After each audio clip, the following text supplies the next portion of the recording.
बेरग़बत होकर, दुनिया की आसाशें छोड़कर, दो सफेद कपड़े पहनकर लब्बैक अल्लाहुम्मा लब्बैक की सदाएं बुलंद करते हुए दीवाना वार कभी तो बैतुल्लाह का तवाफ कर रहे हैं,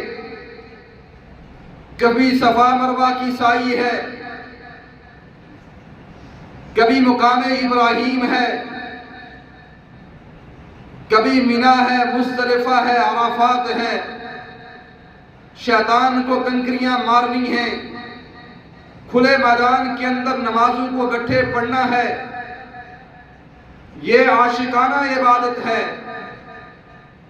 इसकी कदर व मंजिलत वही जानता है जिसने ये मंजर देखा है कि हज की इबादत बहुत अजीम इबादत है।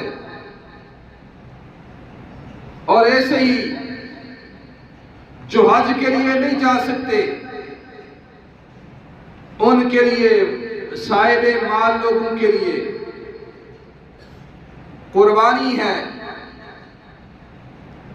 और ये कुर्बानी भी हज़रत इब्राहीम अलैहिस्सलाम की याद है, हज़रत इस्माईल की याद है। ये बड़े मुबारक और ये बड़े अज़मत वाले आमाल हैं। ये हज और कुर्बानी ये हज़रत इब्राहीम की निस्बत से हैं। अल्लाह ने अपने महबूब पैगंबर, अपने जलीलुल क़द्र पैगंबर जनाबे हज़रत इब्राहीम अलैहिस्सलाम को जब ताजे नबुव्वत उनके सर पर सजाया गया, और उससे पहले भी अल्लाह ने